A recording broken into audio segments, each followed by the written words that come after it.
So welcome back to another lecture. तो आज हम रीडिंग लगाने वाले हैं ट्रांसक्रिप्शन यूनिट। तो कल हमने 6.5 ट्रांसक्रिप्शन पढ़ा था, तो आज हम रीडिंग लगाने वाले हैं एनसीईआरटी की ट्रांसक्रिप्शन यूनिट जो 6.5.1।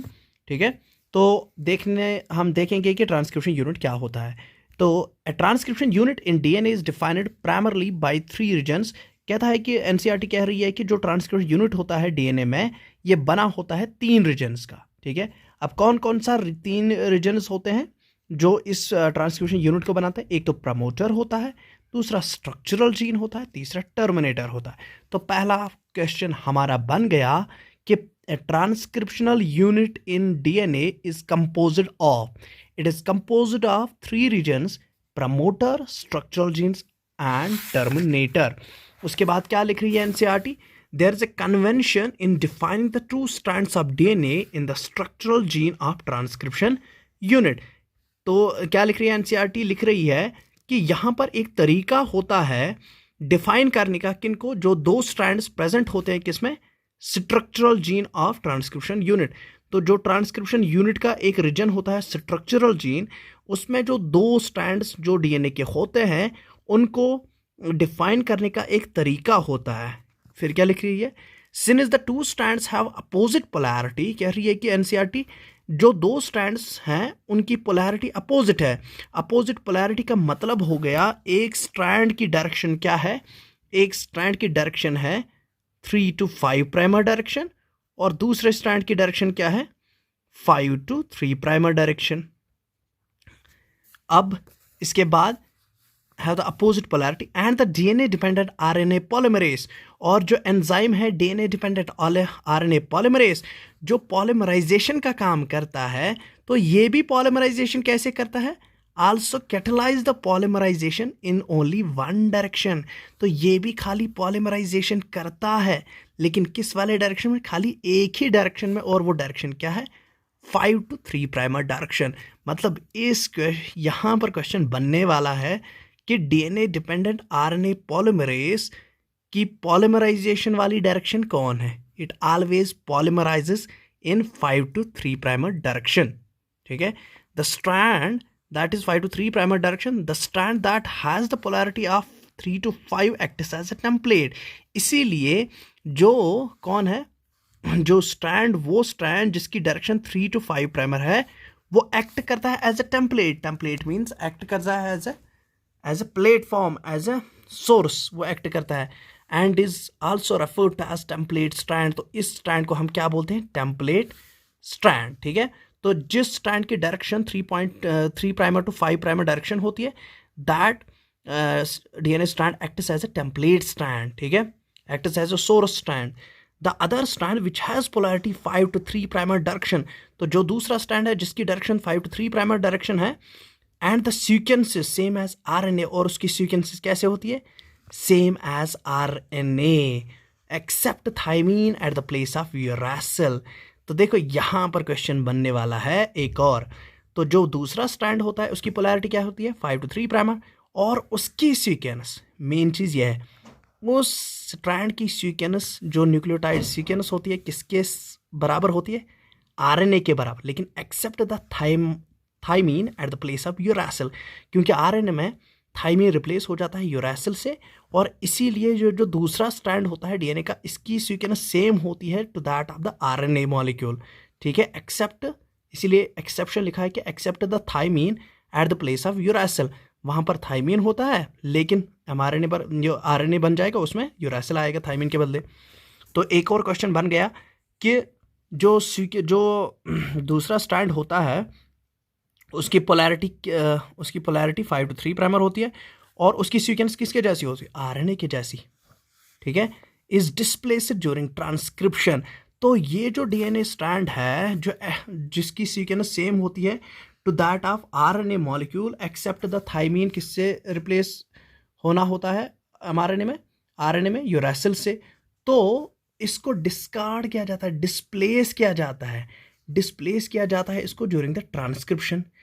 स्ट्रेंजली, ठीक है, हैरत के साथ, this strand which does not code for anything, क्योंकि इसको डिस्प्लेस किया जाता है ड्यूरिंग द ट्रांसक्रिप्शन, कोई फायदा ही नहीं है इसका।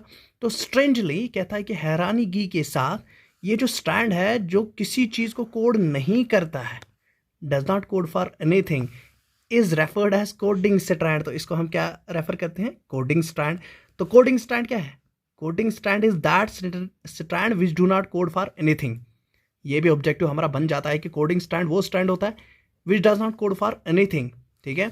All the reference points while defining A transcription unit is made with the coding strand.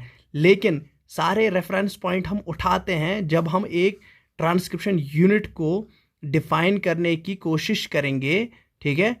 तो उसको हम डिफाइन करेंगे in comparison with the coding strand. ठीक है। To explain the point, a hypothetical sequence from a transcription unit is represented below. कहता है कि जो हमने ये अभी कहा कि ट्रांसक्रिप्शन यूनिट को डिफाइन करने के लिए हम किसका सहारा लेते हैं? कोडिंग स्ट्रैंड का। इससे कंपैरिजन करते हैं तब जाके हम डिफाइन कर पाते हैं एक ट्रांसक्रिप्शन यूनिट को। तो उसकी एग्जाम्पल, उसकी एक्सप्लेनेशन, हाइपोथेटिकल एक्सप्लेनेशन यहाँ पर मतलब इसकी एक्सप्लेनेशन देने के लिए एक हाइपोथेटिकल सीक्वेंस यहाँ हमने रखी है।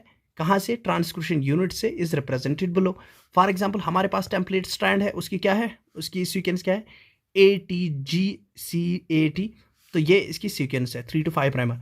अब देखो coding strand, that means the strand which is displaced during transcription. और जो किसी चीज़ को कोड नहीं करता है उसको हम कोडिंग स्ट्रैंड कहते हैं। अब देखो इसकी सीक्वेंस क्या है? TA adenine is replace adenine, thymine, thymine, adenine. तो ऐसे है। ठीक है। Can you now write the sequence of RNA transcribed from the above DNA? क्या आप लिख सकते हो क्या? किसकी सीक्वेंस? RNA की सीक्वेंस जो टेम्पलेट स्ट्रैंड से बनने वाला है। अब देखो उसकी सीक्वेंस सेम किसके जैसी होगी? सेम किसके जैसे? कोडिंग स्ट्रैंड की। देखो ये बात, इस पर आपका क्वेश्चन आएगा। ठीक है। क्वेश्चन बहुत ही अच्छा बनता है। तो आपको कोई सीक्वेंस दी जाएगी, आपको कहा जाएगा कि इसका RNA ट्रांसक्रिप्ट बनाओ, मतलब इसका ट्रांसक्रिप्ट बनाओ। तो ऑलवेज देखो अगर मैं इसकी सीक्वेंसिंग बना दूं, RNA ट्रांसक्रिप्ट की सीक्वेंसिंग, तो कैसी आएगी? एडनिन के बदले क्या आएगा? ठीक है। एडनिन के बदले क्या आएगा? एडनिन के बदले आएगा फॉर एग्जांपल यूरासिल। ठीक है। Adenine will bind with the uracil. ठीक है। तो ऐसे ही मतलब ये एडेनिन हमें इतना याद रखना है कि जहाँ पर एडनिन है वो यूरासिल के साथ बाइंड अप हो जाएगा। तो adenine will replaced by uracil. जो ये सीक्वेंस है जिसको हम कोडिंग सीक्वेंस कह रहे थे, ये इसकी सेम सीक्वेंस होती है to that of the RNA except the thymine at the place of uracil. देखो जहाँ पर थाइमिन है वहाँ पर यूरासिल लगा दो, जहाँ पर थाइमिन है यूरासिल लगा दो, यूरासिल। ठीक है। जहाँ पर थाइमिन है यूरासिल लगा दो, ये बराबर RNA मॉलिक्यूल ही बन जाएगा। ठीक। तो जहाँ पर थाइमिन है वहाँ पर यूरासिल लगा दो। देखो adenine uracil, thymine adenine, गोनिन cytosine. ठीक है। अगर मैं कौन सा सीक्वेंस बना दूं? अगर मैं mRNA बना दूं तो mRNA की सीक्वेंस भी क्या आएगी? UACG, UACG, UACG, UACG, UACG। क्योंकि ये इसके मतलब इसके साथ मुझे कंपेयर करना है, इसीलिए ये जो कोडिंग स्ट्रैंड है, कोडिंग स्ट्रैंड की जो सीक्वेंस है वो RNA के बराबर होती है। क्योंकि जब भी RNA बनेगा वो टेम्पलेट स्ट्रैंड से बनेगा। टेम्पलेट स्ट्रैंड और RNA मॉलिक्यूल की क्या होगी? मतलब कंप्लीमेंट्री सीक्वेंसिंग। ठीक है। अगर यहाँ पर A है तो वहाँ पर क्या बन जाएगा? U। ठीक है। mRNA पर U बन जाएगा। और ये जो U है मतलब ये जो mRNA का स्ट्रैंड बन जाएगा, ये RNA का स्ट्रैंड जो बन जाएगा, इसकी सिमिलैरिटी किसके साथ है?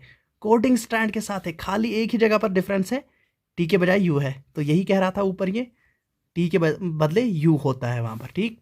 वरना बाकी सारा कुछ सेम ही है। तो इतनी बात होगी। इसके बाद दिया गया है कि schematic structure of the transcription unit, promoter, structural gene, template strand और टर्मिनेटर। तो देखो इस पर भी आप याद रख लेना। प्रमोटर कहाँ पर है? स्ट्रक्चरल जीन के ऊपर, और स्ट्रक्चरल जीन के नीचे कौन है? टर्मिनेटर। टेम्पलेट स्ट्रैंड और टर्मिनेटर, और ये है कोडिंग स्ट्रैंड, ये नीचे वाला। ये है टेम्पलेट स्ट्रैंड ऊपर वाला, ये है कोडिंग स्ट्रैंड। ठीक है। इसकी डायरेक्शन क्या होती है? 5 to 3, और टेम्पलेट की क्या होती है? 3 to 5। और लास्ट एंड पर क्या होता है? टुवर्ड्स द एंड होता है, मतलब स्ट्रक्चर जीन के towards the down stream terminator, towards upstream promoter. ठीक। अब देखो, the promoter and the terminator flank the structural genes. कहता है कि जो प्रमोटर इस ट्रांसक्रिप्शन यूनिट में प्रमोटर और टर्मिनेटर होता है, ये किसको फ्लैंक करते हैं? दैट मीन्स ये किसके मतलब साइड्स में होते हैं? स्ट्रक्चरल जीन्स के साइड्स पर ये होते हैं in a transcription unit. The promoter is said to be located towards the 5 primer and.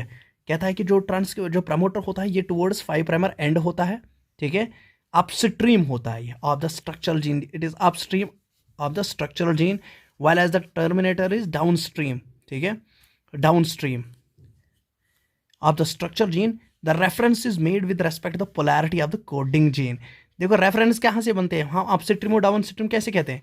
Reference point हम कोडिंग स्ट्रैंड को लेते हैं, तो प्रमोटर होता है towards the 5 primer end of the coding strand, while as the terminator होता है towards the 3 primer end of the coding strand. तो रेफरेंस पॉइंट हम कोडिंग स्ट्रैंड को लेते हैं, इसलिए हम कह रहे हैं कि promoter is upstream, terminator is downstream. It is a DNA sequence that provides binding site for the RNA polymerase, ठीक है। तो देखो कहता है कि जो प्रमोटर होता है, प्रमोटर में एक डीएनए सीक्वेंस होती है जो प्रोवाइड करती है बाइंडिंग साइट किसके लिए? For RNA polymerase. तो आरएनए पॉलीमरेज कहाँ पर बाइंड होता है? प्रमोटर रीजन पर। प्रमोटर रीजन पर क्या है? पर्टिकुलर डीएनए सीक्वेंस होती है जहां पर आरएनए पॉलीमरेज बाइंड हो जाता है। And in the presence of a promoter, और प्रमोटर की प्रेजेंस में in a transcription unit that also define the template. कहता है कि it is the presence of a promoter, it is the presence of promoter in a transcription unit. ये promoter की बदौलत है एक ट्रांसक्रिप्शन यूनिट में, that also define the template and coding strand. Promoter भी डिफाइन करता है किसको? टेम्पलेट और कोडिंग स्ट्रैंड को, ठीक। By switching it is position with the terminator, तो ये किससे स्विच करता है अपनी पोजिशन? टर्मिनेटर के साथ। The definition of the coding and template strands could be reversed. तो अगर इसने क्या की? स्विच की पोजीशन कोडिंग स्ट्रैंड, प्रमोटर ने किसके साथ की switch position? With the terminator, ठीक है। और उससे क्या हो जाएगा? The definition of coding and template strand could be reversed. तो डिफिनीशन कोडिंग स्ट्रैंड की, क्योंकि अगर इसने रिवर्स अप किया, हम कह रहे हैं कि promoter is towards the 5 primer end of the coding strand, अगर ये रिवर्स हो गया, प्रमोटर यहाँ पर आ गया, तो दैट मीन्स ये कोडिंग स्ट्रैंड टेम्पलेट स्ट्रैंड बन जाएगा, और ये बन जाएगा 5 प्राइमर, यहाँ पर 3 प्राइमर, तो ये टेम्पलेट बन जाएगा, ये फिर क्या हो जाएगा? ये कोडिंग बन जाएगा। तो यही कह रहा है। The terminator is located towards the 3 primer and. तो टर्मिनेटर कहाँ की लोकेट होता है? Towards the 3 primer of the coding strand, क्योंकि रेफरेंस पॉइंट हम किसको लेते हैं? कोडिंग स्ट्रैंड को हम रेफरेंस पॉइंट लेते हैं। The terminator is located towards 3 primer end of the coding strand, ठीक है। कोडिंग स्ट्रैंड के 3 प्राइमर एंड पर हम इसको ले जाते हैं। उसके बाद downstream of the coding strand and is usually define is the end of the process of transcription. तो ट्रांसक्रिप्शन की प्रोसेस एंड कहाँ पर होती है? क्योंकि ये एंड पर होता है टर्मिनेटर, क्योंकि इसमें क्या होता है? इसमें कोडान्स होते हैं, terminator codon, termination codon, UAA, UAG, ठीक है, ये होते हैं टर्मिनेशन कोडान्स। तो टर्मिनेशन कोडान्स कहाँ पर होते हैं? टर्मिनेटर पर होते हैं। और जो प्रमोटर होता है, प्रमोटर पर क्या हो जाता है? Transcription start. उसमें क्या होते हैं? उसमें डीएनए सीक्वेंस होती है जिसमें स्टार्ट कोडान्स होते हैं, AUG, हाँ, GUG होता है, AUG यूकेरियोट्स में स्टार्ट कोडान है। GUG स्टार्ट कोडान किन में है? GUG is the start codon in prokaryotes. There are additional regulatory sequences that may present further upstream or downstream to the promoter. तो कुछ regulatory sequences होती है जो upstream of the, मैं यहाँ पर लिखूंगा regulatory sequence, यहाँ पर भी है या इसके नीचे भी हो सकते हैं regulator sequences. Some of the properties of these sequences shall be discussed while dealing with the regulation of gene expression. तो जब हम gene expression पढ़ेंगे, ऑपरान पढ़ेंगे, ठीक है, ट्रिप्टोफान पढ़ेंगे या लैकोप्रान मॉडल पढ़ेंगे, तो उसमें हम क्या करेंगे? शल बी डिस्कस्ड। ये जो प्रॉपर्टीज़ होती है रेगुलेटर जीन्स की, ये उसी में हम ये मतलब पढ़ने वाले हैं। तो उसके बाद है transcription unit and the gene. देखो अब इतना तो हो गया। अगर हम इसमें से क्वेश्चंस को देखें, तो क्वेश्चंस को अगर हम देखेंगे तो ये है, देखो जितना अभी तक हुआ है। अगर यहाँ पर मैं आपको ट्रांसक्रिप्शन, देखो, the process of कॉपिंग genetic information from one strand of the DNA into the RNA is termed as transcription. इसका सिंपली आंसर है ट्रांसक्रिप्शन। DNA से RNA में हो जाना, तो that is called as transcription. The given flow chart shows central dogma reverse. देखो central dogma क्या होता है, flow of the information.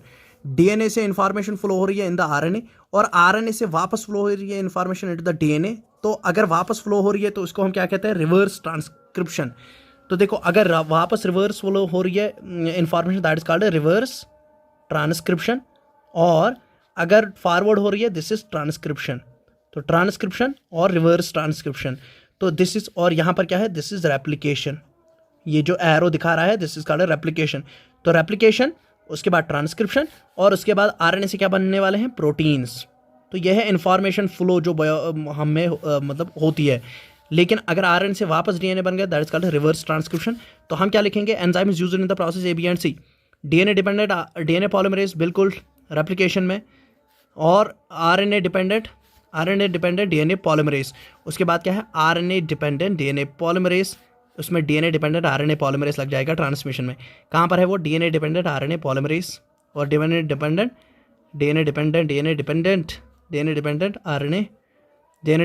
RNA polymerase, RNA dependent DNA polymerase, DNA dependent RNA polymerase. और उसके बाद क्या है, आरएनए डिपेंडेंट डीएनए पॉलीमरेज और डीएनए डिपेंडेंट डीएनए पॉलीमरेज। तो हम डीएनए पॉलीमरेसिस यूज़ करते, किस में करते हैं, हम यूज़ करते हैं डीएनए पॉलीमरेसिस फॉर द रेप्लिकेशन। और उसके बाद ट्रांसक्रिप्शन में हम यूज़ करते हैं डीएनए डिपेंडेंट आरएनए पॉलीमरेज। और उसके बाद क्या हम यूज़ करते हैं, ट्रांसलेशन के लिए जो सी है, रिवर्स ट्रांसक्रिप्शन, तो आरएनए डिपेंडेंट डीएनए पॉलीमरेज। ठीक है, आरएनए डिपेंडेंट डीएनए पॉलीमरेज। तो ये हो गया रिवर्स ट्रांसक्रिप्शन के लिए। तो उसके बाद क्या है, the enzyme DNA dependent RNA polymerase catalyses. DNA dependent RNA polymerase catalyse करता है पॉलीमराइजेशन रिएक्शन इन, ये किस डायरेक्शन में करता है, देखो अब भी हमने पढ़ा किस डायरेक्शन में डीएनए डिपेंडेंट आरएनए पॉलीमरेज करता है। तो ये ऑलवेज करता है 5 to 3 प्राइमर डायरेक्शन। देखो डीएनए डिपेंडेंट आरएनए पॉलीमरेज किस डायरेक्शन में करता है, 5 to 3 प्राइमर डायरेक्शन में ये कैटालाइज करता है। ठीक है, तो इसलिए टेम्पलेट कौन एक्ट करता है, as 3 to 5 primer strand act करता है एज ए टेम्पलेट। तो इसको आएगा क्या, ओनली 5 to 3 प्राइमर डायरेक्शन में। ठीक है, what would be the base sequence of the RNA transcript obtained from the given DNA segment. देखो यहाँ पर गिवन डीएनए सेगमेंट ये है, तो ये हो गया 5 to 3 प्राइमर। ये आप देखना है कि ये तो 5 to 3 प्राइमर है, तो ये क्या है, कोडिंग स्ट्रैंड। दैट मीन्स इससे तो हमें कुछ लेना देना नहीं है, लेकिन हमारे पास क्या दिया है, टेम्पलेट स्ट्रैंड है। नॉन कोडिंग स्ट्रैंड को हम टेम्पलेट के स्ट्रैंड कहते हैं। अब देखो, अब हमें आरएनए ट्रांसक्रिप्ट का देखना है कि आरएनए ट्रांसक्रिप्ट के बन जाएगा। तो यहाँ पर इसको खाली कोडिंग स्ट्रैंड पर ए को यू से चेंज करो तो बन जाएगा, ए को यू से चेंज करो तो बन जाएगा। That means G C U कहाँ पर है, जी सी यू, देखो और कहीं पर है नहीं, तो दूसरा वाला आंसर इसका बन जाएगा। तो क्योंकि हमें पता है कोडिंग स्ट्रैंड का डीएनए सीक्वेंस सेम, ये कोडिंग स्ट्रैंड की सीक्वेंस सेम होती है आरएनए ट्रांसक्रिप्ट के बराबर, खाली इतना फर्क होता है, थाइमीन के बदले क्या आ जाता है, thymine is replaced by uracil. तो एडनिन नहीं, thymine is replaced by uracil. Thymine कहाँ है, thymine is replaced by uracil. तो यू यहाँ पर एडेनिन, थाइमीन के बदले क्या आएगा, thymine is replaced by uracil. तो थाइमीन के बदले यूरासिल आ जाएगा। तो सिंपल सी बात है, देखो ऐसे है ना ये। तो जहाँ पर थाइमीन है वहाँ पर यूरासिल लगा दो। तो थाइमीन जहाँ पर है वहाँ पर यूरासिल लगा दो। तो इसमें हम थाइमीन के बदले क्या लगाएंगे, यूरासिल। GCAUU कहाँ पर है, ये CGUAA,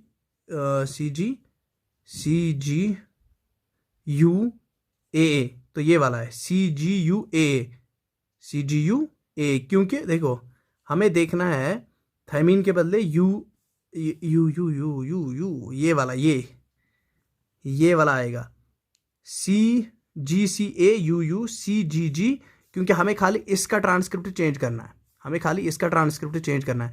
तो सी के बजाय आएगा जी के बजाय सी, टी के बजाय ए, तो ऐसे आएगा। ठीक है, तो पहला वाला इसका आंसर रहेगा। इतनी बात। उसके बाद if the sequence of the bases in the coding strand of DNA is ATT CGATG, then the sequence of the bases in the mRNA will be। देखो अगर हमारे पास डीएनए में ये क्या है, सीक्वेंस क्या है, ATT CGATG, then the sequence of the bases in mRNA। अब देखो sequence of the basis in mRNA क्या होगा, ए के बदले क्या आएगा, अगर हमारे में है ए, ठीक है, अगर स्टैंड में है ए, तो ए अगर है तो ये किससे कन्वर्ट हो जाता है, ए कन्वर्ट हो जाएगा यू में, तो ए यू, तो यहाँ पर क्या आएगा, ए से आएगा क्या यू, टी से आएगा ए, तो ये वाला आएगा U A A ji C U A सी, तो इसका आंसर बी वाला आएगा, ठीक है, जी के बदले सी आएगा, हाँ जी, दूसरा वाला इसका आंसर आएगा। तो अभी इतना ही, देखो अभी आज के लेक्चर में हम खाली इतना करेंगे, तो कल जो आने वाला लेक्चर होगा उसमें हम बाकी सारा कुछ करेंगे।